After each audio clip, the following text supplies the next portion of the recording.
Il y a des trahisons qu'on découvre par hasard. Et puis il y a celle-ci, celle qu'on entend, allongée dans le noir, incapable de se lever, incapable de crier, les yeux grands ouverts sur le plafond. 30 ans de mariage, un accident violent, un ami fidèle qui venait aider chaque jour. C'était le tableau parfait de la solidarité humaine. Sauf que personne ne vous dit ce qui se passait à 00h30, quand les médicaments étaient censés avoir tout éteint. Parfois, la vérité n'a pas besoin d'être cherchée. Elle s'impose, un soir où le sommeil refuse de venir. Bienvenue sur la chaîne Histoire d'infidélité. Dites-nous dans les commentaires depuis quelle ville vous nous regardez et quel temps il fait dehors en ce moment. Ce que vous allez entendre ne vous quittera pas de sitôt. Le pire n'arriva pas sur la route. Le pire ne fut pas le fracas du métal, ni le verre qui vola en éclats, ni même la douleur qui déchira son corps comme une foudre. Non, le pire arriva après, bien après, chez lui, dans le noir, dans ce silence familier qui sentait la cire et le linge propre. La nuit où il se réveilla au grincement du canapé, à cette voix étouffée, presque animale, qui sortait de la gorge de sa femme. Une voix qu'il n'avait jamais entendue en 30 ans de mariage. Près d'elle se trouvait celui qu'il avait appelé son ami. Et lui, Arnaud, gisait là, cloué au lit par ses fractures et ses médicaments, les mains inutiles, la bouche muette. Incapable même de crier, incapable de fermer les yeux. Il resta allongé et écouta. Ce fut son supplice intime, un supplice long comme une nuit entière.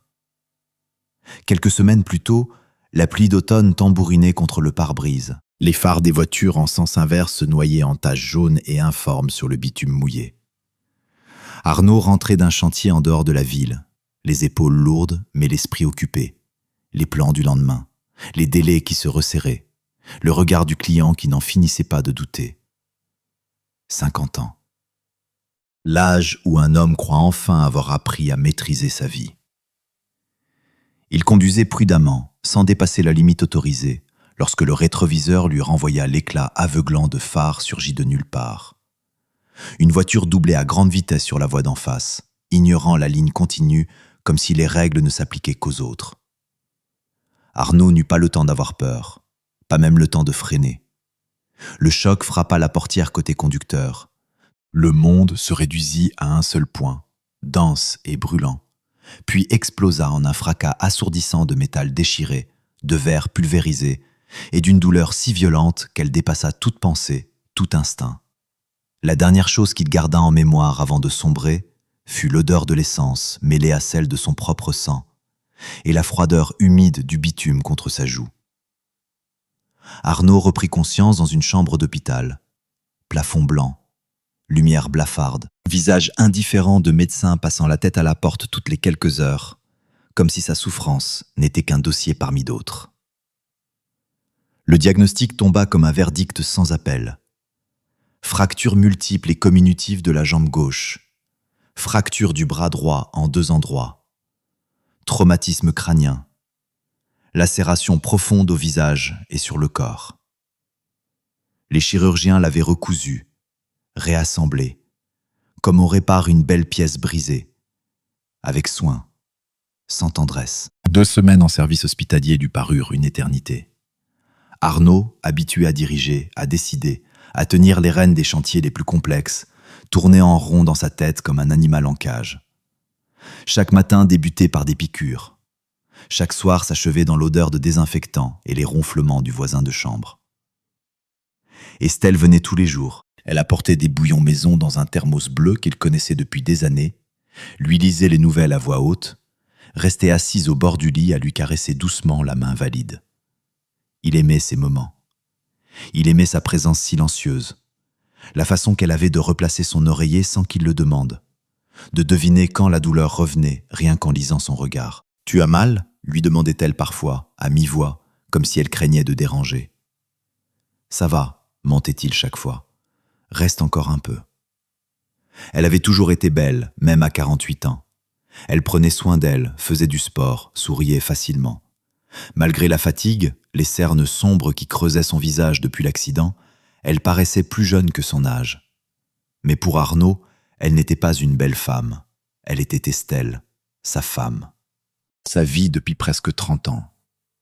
Un soir, alors qu'elle rangeait le thermos dans son sac et enfilait son manteau, il tendit la main vers elle.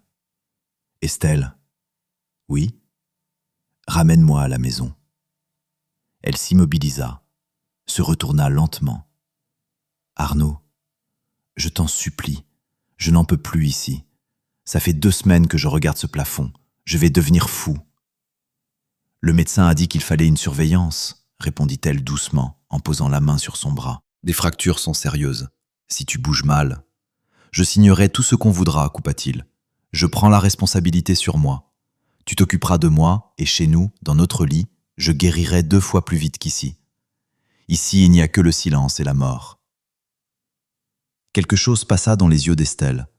De la pitié d'abord, puis de la fatigue, puis autre chose qu'Arnaud ne sut pas nommer sur le moment. Une hésitation trop longue, une ombre fugace. « D'accord, dit-elle enfin, je vais arranger ça. » Elle se pencha et l'embrassa sur le front. Ses lèvres étaient fraîches. Sa main s'attarda 1 seconde sur sa joue. Arnaud ferma les yeux et sourit pour la première fois depuis l'accident. On le ramena chez lui dans un véhicule médicalisé, non sans peine pour l'installer sur la banquette arrière. Lorsque l'ascenseur s'ouvrit sur le 4e étage, lorsqu'il franchit le seuil de leur appartement et se retrouva dans leur chambre, dans leur lit, il laissa échapper un long soupir de soulagement. La ville bruissait derrière les vitres. L'appartement sentait le café, le bois ciré, la vie. Il était chez lui. L'idylle dura ce qu'elle dura. Le médecin traitant, un traumatologue d'âge mûr aux yeux las, avait remis à Estelle une ordonnance détaillée, avec la gravité d'un homme qui a vu trop de patients négliger ses consignes. Ce médicament est lourd, avait-il prévenu en tapotant la feuille du doigt. Il doit dormir entre 6 et 8 heures d'un sommeil profond, sans interruption. C'est indispensable pour que les os se ressoudent correctement. Le moindre mouvement brusque pendant la nuit peut tout compromettre. Respectez les prises heure par heure, pas d'écart. « Je veillerai », avait répondu Estelle d'une voix ferme. Les premiers soirs, le rituel s'installa naturellement. Dîner, tisane, comprimé. Arnaud sombrait dans un sommeil de plomb, profond et sans rêve. Une vague tiède qui le submergeait doucement et emportait la douleur avec elle. Il se réveillait le matin brisé dans ses membres, mais reposé dans sa tête. Et il retrouvait Estelle dans la cuisine, déjà debout, déjà prête à affronter la journée à sa place à lui. Mais les jours passèrent, et Arnaud commença à voir ce qu'il ne voulait pas voir. Estelle se débattait, soulevait un homme adulte, le laver, changer les draps, porter les plateaux. Pour elle, c'était un combat quotidien que son corps refusait peu à peu. Un matin, il l'entendit pousser un gémissement sourd en le retournant pour changer sa position. Et il vit ses mains trembler. « Estelle, pose-moi, repose-toi. »« Je gère, » dit-elle sans le regarder. « Non, tu ne gères pas, je te vois, tu te fais mal. » Elle s'arrêta, les bras en l'air, le souffle court, les yeux brillants d'une larme qu'elle refusait de laisser couler. « Et alors, » murmura-t-elle, « qu'est-ce que tu veux que je fasse ?»« Engage quelqu'un, » dit-il doucement. « Une aide-soignante, une auxiliaire de vie. L'argent n'est pas le problème. » Estelle posa les mains sur ses hanches, regarda par la fenêtre un long moment, la mâchoire serrée. « Un inconnu dans la maison, » dit-elle enfin. « Tu sais ce que ça veut dire. Ça veut dire que tu pourras enfin dormir. » Elle ne répondit pas, mais dans son silence, dans la façon dont ses épaules s'affaissèrent légèrement, Arnaud crut lire quelque chose. Pas du soulagement, non, plutôt l'ombre d'une peur ancienne ou d'un secret qui cherchait une sortie. Il ne comprit pas, alors. Il comprendrait bien assez tôt. C'est à ce moment précis que Gaëtan fit son apparition, comme si le destin avait passé commande. Gaëtan était un vieil ami à eux, qui remontait à l'époque où ils habitaient encore l'ancien quartier, ces rues bordées de platanes qu'ils avaient quittées il y a bien longtemps. Il travaillait en freelance, dans l'accompagnement informatique, quelque chose de vague, de flexible, qui lui laissait ses journées entières. 1 an plus tôt, sa femme était morte d'un arrêt cardiaque, le laissant seul dans un grand appartement silencieux. Avant l'accident, Gaëtan passait parfois les voir, sans régularité. Maintenant, ses visites étaient devenues quotidiennes. « Estelle, Arrête de te martyriser comme ça, disait-il en entrant dans le salon, un sac de courses dans chaque main. Laisse-moi aider, j'ai rien de mieux à faire, et au moins ici je me sens utile. Et puis Arnaud sera mieux entouré. Arnaud était sincèrement touché. Gaëtan arrivait chaque matin avec la ponctualité d'un soignant bénévole. Il accompagnait Estelle au supermarché, portait les sacs lourds, aidait à refaire le lit, et avait même appris à masser le dos et les jambes d'Arnaud pour prévenir les escarres. Il le faisait avec naturel, sans se plaindre, avec une légèreté qui rendait tout supportable. Les trois se retrouvaient à table pour le thé, Arnaud poussé dans son fauteuil jusqu'à la cuisine, et ils parlaient. Des nouvelles, du quartier, de leur jeunesse. Gaëtan avait ce talent rare pour faire rire, pour raconter n'importe quelle histoire comme si c'était la meilleure qu'on eût jamais entendue. « Merci l'ami », lui dit Arnaud un soir, alors que Gaëtan l'aidait à passer du lit au fauteuil avec une douceur presque maternelle. « Tu nous sauves vraiment, je t'ai dans la peau, je te le dis. »« Allez, arrête », dit Gaëtan en souriant et en remontant ses lunettes sur son nez. « C'est ça les amis, Estelle n'aurait pas pu s'en sortir seule, et moi, au moins, j'ai de la compagnie. Tout le monde y gagne. » Estelle, elle, rayonnait d'une reconnaissance qu'Arnaud trouvait belle à voir. Elle semblait moins épuisée. Elle avait retrouvé le temps de se coiffer, de se maquiller, de souffler. La maison était plus propre, plus ordonnée, et ses sourires revenaient, ces petits sourires qu'Arnaud aimait depuis toujours, ceux qui creusaient une fossette à peine visible au coin de sa lèvre droite. Il se réjouissait pour elle. Il se réjouissait d'avoir un ami pareil. Les soirées avaient pris la régularité d'un rituel bien rodé. À 19h, Estelle servait le dîner. À 20h30, Arnaud avalait son comprimé avec une tisane à la menthe, tiède et légèrement sucrée. Vers 22h, ses paupières s'alourdissaient inexorablement. Gaëtan, pendant ce temps, aidait Estelle à débarrasser la table. Ou bien tous les trois regardaient un vieux film dans le salon. Arnaud, allongé sur son lit, les yeux mi-clos, luttant vaguement contre le sommeil. Les voix du téléviseur se mélangeaient au chuchotement d'Estelle et de Gaëtan dans la pièce voisine. Et peu à peu, le monde glissait, s'effaçait, disparaissait jusqu'au matin. Mais le cerveau humain, même sous l'emprise des médicaments, continue parfois d'enregistrer ce que les yeux ne voient plus. Arnaud n'aurait su dire à quel moment exact le premier doute s'était insinué. Peut-être la 2e semaine du retour à la maison. Il avait demandé à Estelle de lui apporter un livre rangé dans le placard de l'entrée, là où il stockait les vieux magazines et les romans de poche. « Il est dans le tiroir du bas », avait-il précisé. « J'arrive », avait-elle répondu. Mais à cet instant, on avait sonné à la porte. C'était Gaëtan. Arnaud entendait leur voix dans l'entrée, leurs pas vers la cuisine, leur rire bref. Et puis, moins d'1 minute plus tard, Gaëtan entra dans la chambre, tenant le livre à la main. « Tiens, Arnaud. » Estelle était occupée, j'ai trouvé ça vite fait. « Merci, » dit Arnaud mécaniquement. Il prit le livre, le remercia. Mais quelque chose, quelque part en lui, se crispa imperceptiblement. Gaëtan avait ouvert le bon tiroir du premier coup, sans hésitation, comme quelqu'un qui connaît cet appartement par cœur, ses angles, ses recoins, ses habitudes de rangement. Pourtant, il n'avait jamais vécu ici. Pourtant, Estelle n'avait pas eu le temps de lui dire. Une coïncidence, se dit Arnaud. La douleur, les médicaments, tu te fais des idées. Il referma les yeux. Quelques jours plus tard, Estelle s'apprêtait à descendre acheter du pain. Arnaud l'observait depuis le lit, à travers la porte entr'ouverte. Elle s'arrêta devant le miroir de l'entrée, et au lieu d'enfiler rapidement sa veste, comme elle le faisait d'ordinaire, elle prit le temps de recoiffer ses cheveux, de lisser une mèche, d'appliquer un trait de rouge à lèvres, soigneusement, lentement, pour aller chercher du pain. « Tu en as pour longtemps ?» demanda Arnaud. « Non, 2 minutes, » répondit-elle en jetant un dernier regard satisfait à son reflet.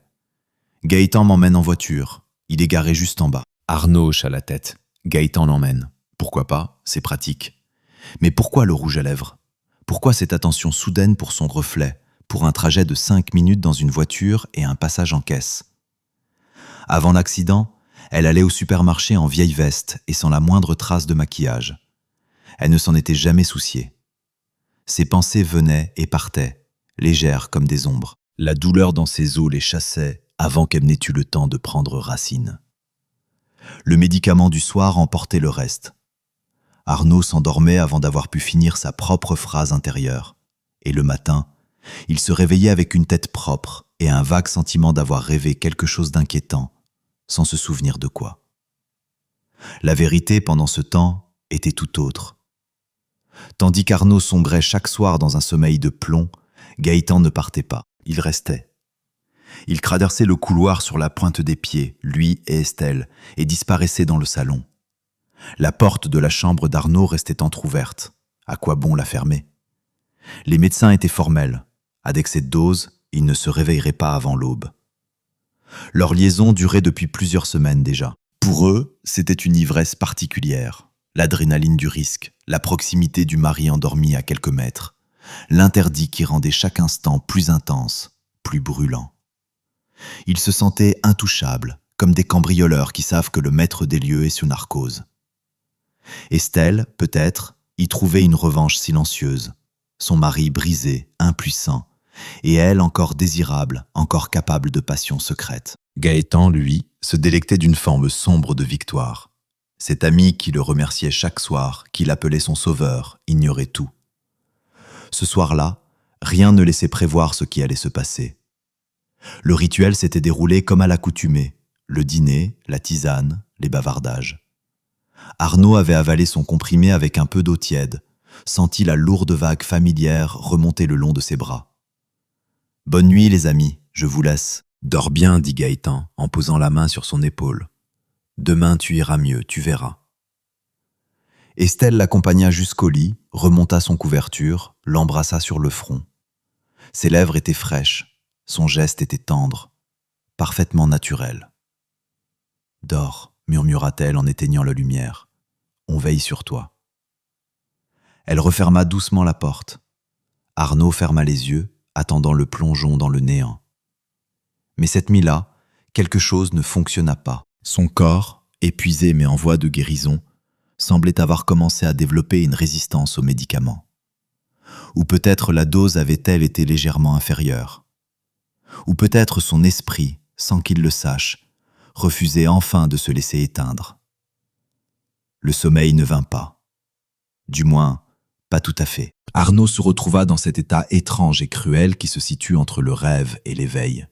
Le corps paralysé, les membres de plomb, mais la conscience intacte, aiguisée, enregistrant tout avec une précision glaciale. Il entendait le tic-tac de l'horloge dans le couloir. Il entendait le murmure des voitures au dehors. Il entendait le téléviseur en sourdine dans le salon. Puis le téléviseur se tut. Arnaud pensa que Gaëtan allait partir, qu'il entendrait la porte claquer dans quelques secondes. Mais la porte ne claqua pas. À la place, des pas, légers, furtifs, presque imperceptibles, traversèrent le couloir pour revenir dans le salon. Et puis plus rien. Le silence. Arnaud resta immobile, cherchant une explication raisonnable. Peut-être qu'ils avaient décidé de boire un dernier café. Mais l'horloge du couloir indiquait 00h30. Trop tard pour le café, beaucoup trop tard. Et alors, il entendit. D'abord ce fut un rire, le rire étouffé d'Estelle. Un rire qu'il n'avait pas entendu depuis des années, depuis les tout premiers temps de leur mariage. Coquin, léger, presque enfantin. Puis la voix de Gaëtan, un murmure trop bas pour être compris, mais dont l'intonation suffisait. Cette intonation-là, on ne l'emploie pas avec la femme d'un ami, on l'emploie avec une maîtresse. Arnaud cessa de respirer. Son cerveau refusait d'assembler les pièces, refusait de construire le sens de ce qu'il entendait. Mais ses oreilles, elles, continuaient de travailler avec une précision cruelle. Il entendit alors le grincement, lent, régulier, sourd. Le vieux canapé du salon, celui sur lequel ils s'asseyaient tous les trois pour regarder des films, émettait un rythme pesant et familier. Un grincement, une pause, un autre grincement, de plus en plus rapide, de plus en plus pressant. Et puis vint l'autre son, un gémissement, la voix d'Estelle. Il connaissait cette voix dans ses moindres nuances. 30 ans de mariage lui avaient appris à en lire chaque inflexion. Mais ce son-là, il ne l'avait jamais entendu. Ce n'était pas un gémissement de douleur, ce n'était pas de la fatigue, c'était le gémissement du désir assouvi, d'un plaisir que la femme s'efforçait d'étouffer en pressant sa main contre sa bouche pour que ça ne traverse pas les murs jusqu'à la chambre. Une vague de glace déferla sur Arnaud. Le choc fut si violent qu'il cessa de respirer pendant plusieurs secondes. Son cœur rata un battement, puis repartit à toute vitesse, battant dans sa gorge, dans ses tempes, partout à la fois. La trahison la plus sordide, la plus cynique qu'on puisse imaginer. Sa femme le trompait avec son meilleur ami, dans la pièce d'à côté, pendant qu'il gisait là, brisé, impuissant, enchaîné à son lit par ses fractures et ses médicaments. Et eux, ils avaient utilisé ça, utilisé sa maladie, sa confiance, sa faiblesse comme couverture de leur jeu infâme. La rage se mêla au désespoir, et le mélange fut insupportable. Il tenta de se lever, son corps refusa. Sa jambe fracturée exposa d'une douleur atroce. Son bras valide se souleva et retomba mollement sur le matelas. Les restes du somnifère couraient encore dans son sang, transformant ses muscles en coton humide. Il était entièrement paralysé. Alors Arnaud resta allongé sur le dos, les yeux fixés sur le plafond noir, et il écouta.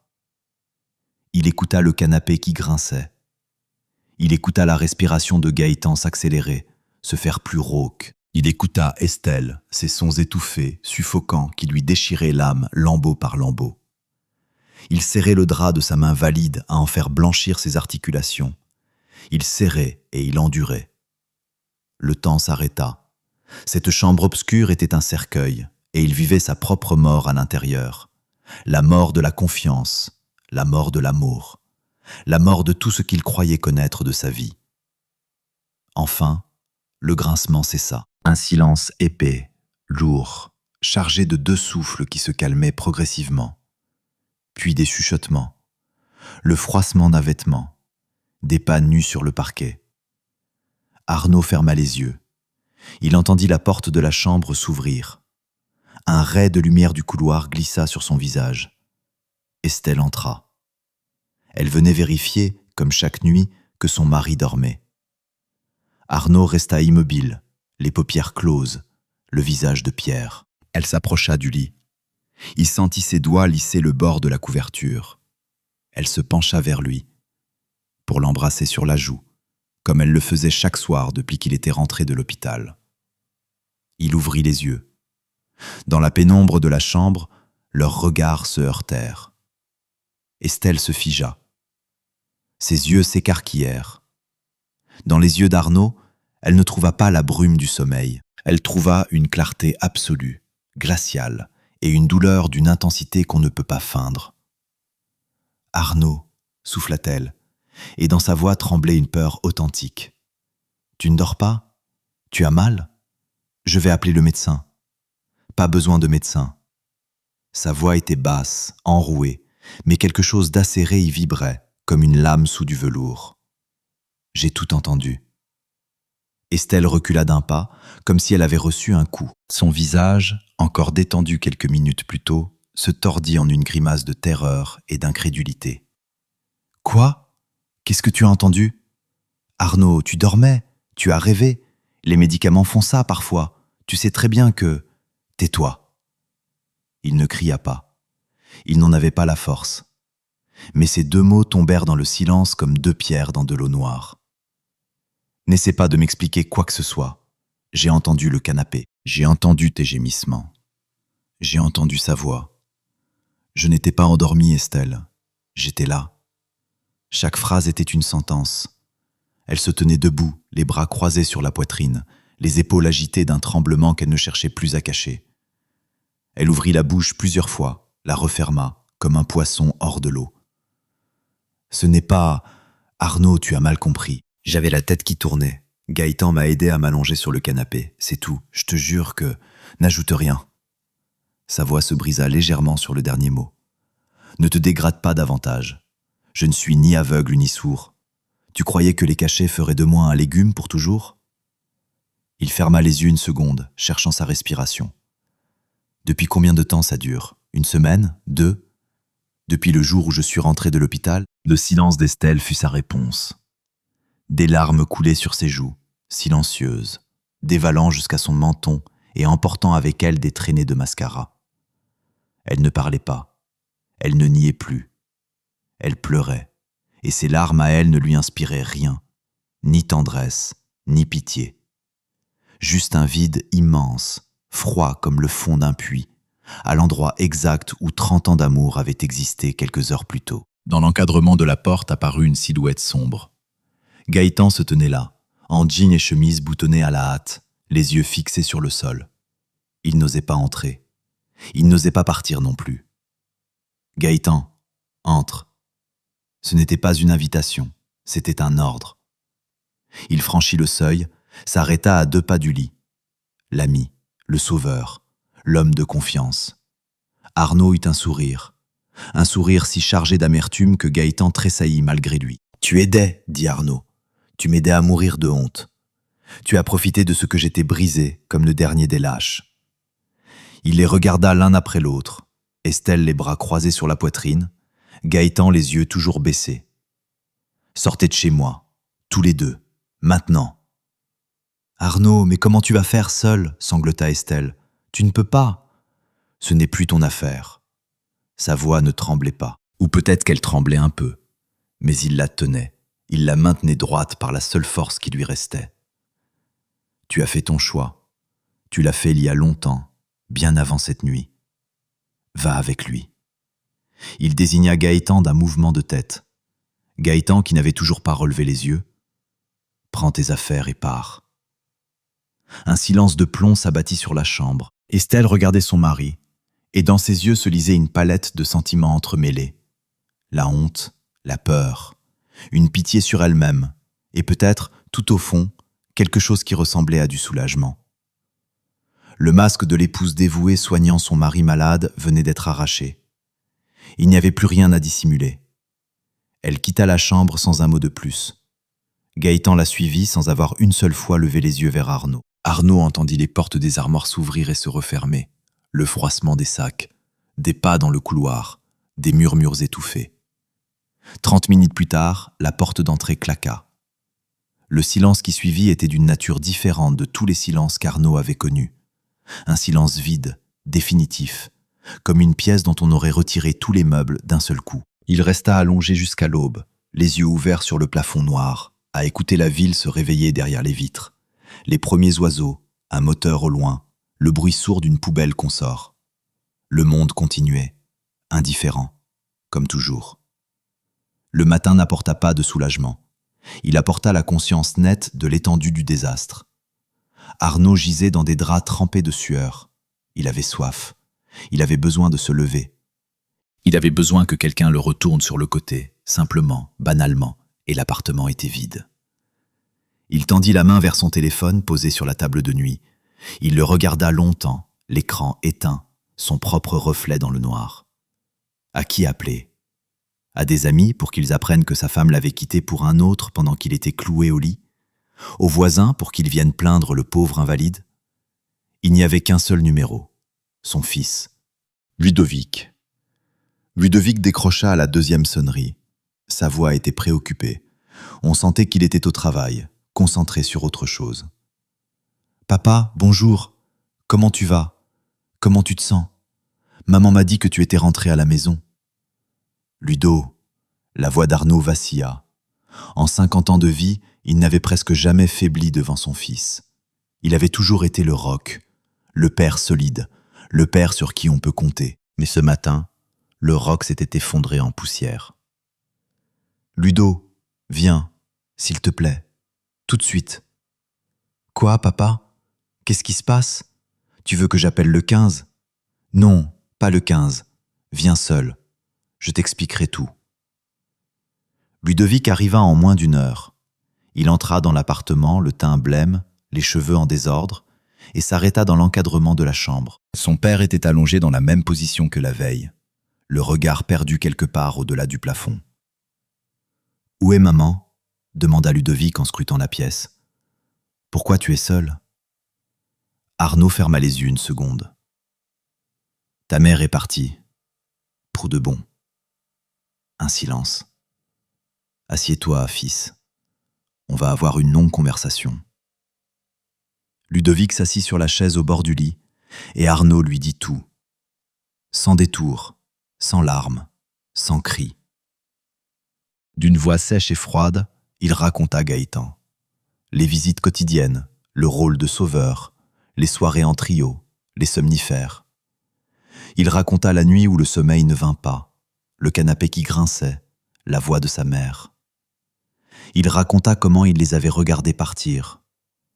Ludovic écouta sans interrompre, et son visage, au fil des mots, se pétrifia progressivement, comme si quelque chose en lui se solidifiait en quelque chose de dur et d'irrémédiable. « Elle t'a laissé ?» répéta-t-il lorsque son père se tut. « Elle t'a laissé comme ça, incapable de bouger, pour partir avec lui. » Arnaud hocha la tête.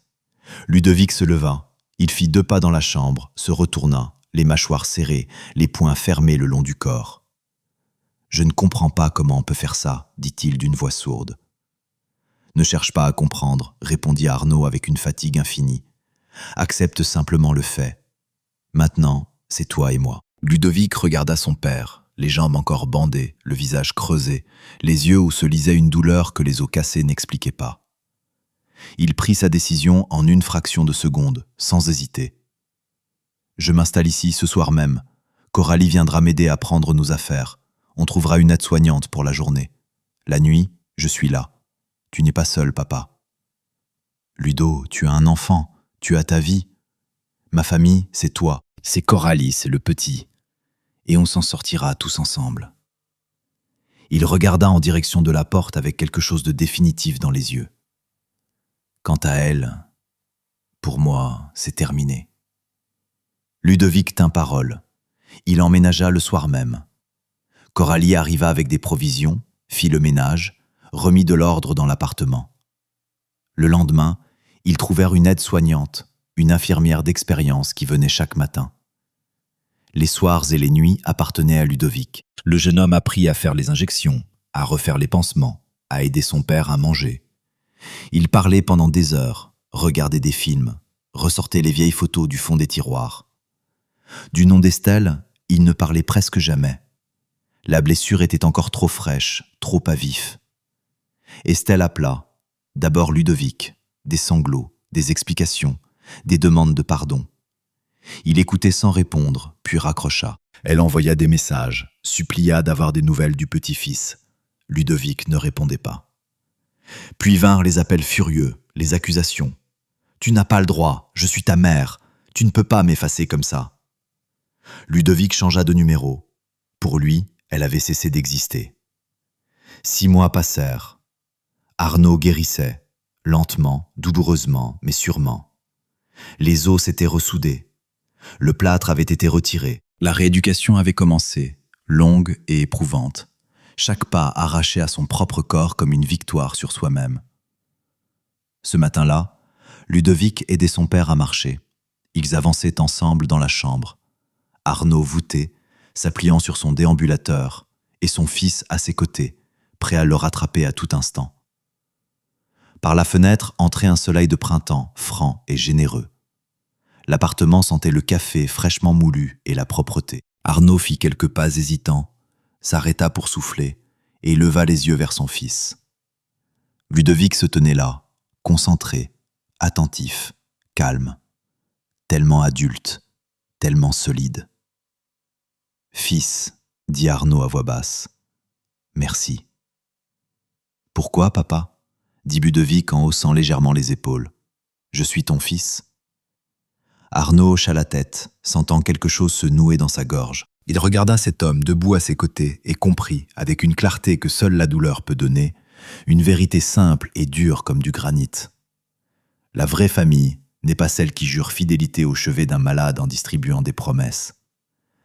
La vraie famille est celle qui reste debout quand tu te réveilles au milieu de la nuit sur le bruit d'une trahison, et que tu comprends que le monde tel que tu le connaissais vient de s'effondrer. C'est celle qui te prend par la main et t'emmène de l'avant quand tu ne peux plus marcher seul. Ils reprirent leur marche lente à travers la chambre. La route serait encore longue. Mais le pire était derrière lui, parce que la vérité, aussi cruelle soit-elle, libère, même quand il faut faire semblant de dormir pour l'entendre.